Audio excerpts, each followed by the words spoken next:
Hello. Didn't notice you there. My name is Tyler Berg, and I have a letter, an open letter, to Cultivators of Hatred. Dear Cultivators of Hatred, yes, I'm talking to you, Antifa. To you, CNN. To you, those who protest hatred as they commit hate crimes against innocent people. This is about your hypocrisy. Protesters, do you know why you feel all of these complaints you cry out? Or do you just blindly follow what others say or what the media tells you to believe? Analyze those you parade down the streets of the inner city with, whether in soul or in person. Do you think they know why they are there? The best answer they can give is exactly what they heard. Because Trump is a racist bigot. Because there's so many white supremacists. Because minorities are completely screwed over in this nation in every way, shape, and form. But don't ask them to prove their outrageous claims, or even worse, ask them why they feel the way they do. Else they'll get all pissy with you, as shown on the video called "Guy Tries to Talk with Antifa." He is called a fascist, swarmed, and arrested by the police. He was at an Antifa rally, and was politely asking to learn more about their political opinions. But after they realized they had no clue what they were protesting, they became aggravated and began to chant, "Get the out."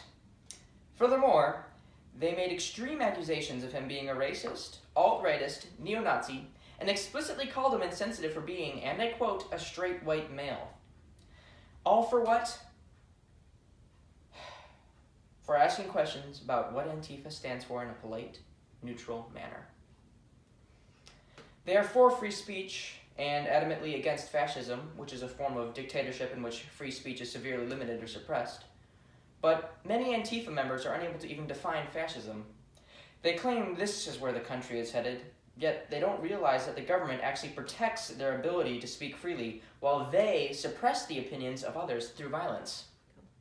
Not only do they kick him out of the supposedly public location, as he tries to leave and apologize and wish them well, he was pushed, shoved, sworn at, and all around assaulted. The police, whom the hate group is adamantly opposed to for no reason whatsoever, had to escort him out just so he wouldn't be killed by the brainless dipwads in Antifa. But Antifa is just one of the many groups, besides obvious ones such as the KKK, that cultivate hatred. Why not analyze their indirect ally, the media? Yes, that's right, the media endorses the violent group that despises hate speech unless they are the one who conduct it. They vandalize, steal, raid, assault, and much more. How is that justice? Well, the media seems to be into it. Whatever gets more views, after all. So they report positive actions by Antifa, which there are very few, and try to dull down the severity of their hateful crimes, all while trying to be inclusive to those maniacs to promote their open-minded hyper-leftist agenda. Please make a note that I didn't say liberal. Hyper-leftist. Liberals are not leftists. Liberals I consider to be great people. But leftists, that's a different story.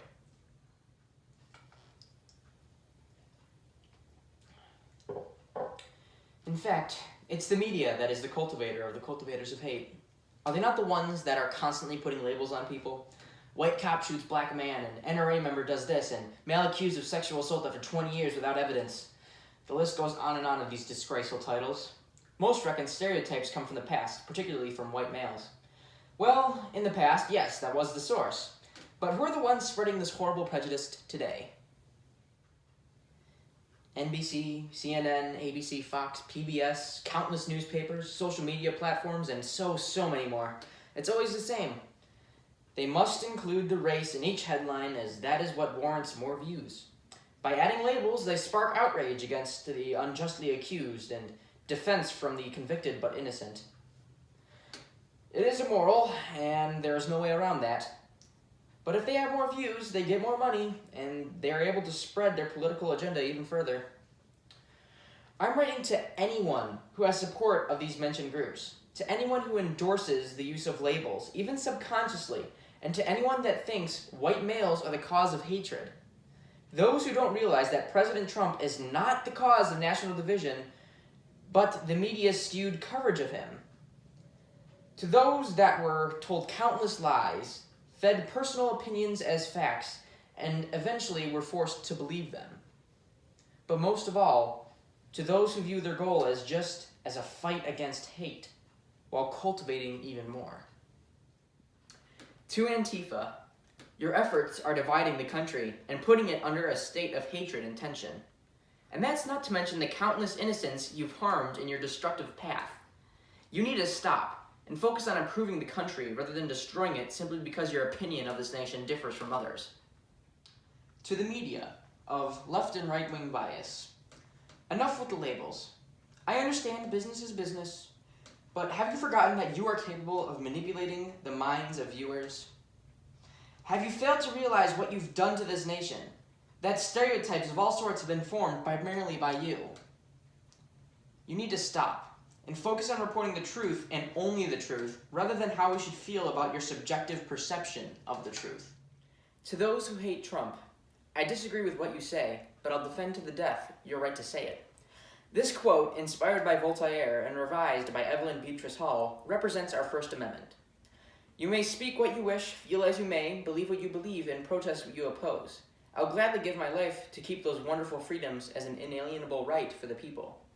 That, however, is no excuse to commit violent acts of hate against those who disagree with you. Trump supporters are not hateful, nor are they some immoral monsters. Nor is Trump, in my passionate opinion. Just like any other group of individuals, there are evil nutcases. But don't be a hypocrite. Don't form malignant stereotypes against all Trump supporters, or even more, white males. The vast majority of them are good, genuine people. If only you take the time to learn that yourself, rather than assuming that they are always evil.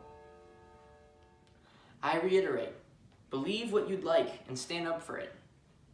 But don't block people from commuting to work. And even more, stop cultivating hatred. You have the ability to unify the nation in a state of happiness and peace, yet you choose not to, as your beliefs aren't 100% realized.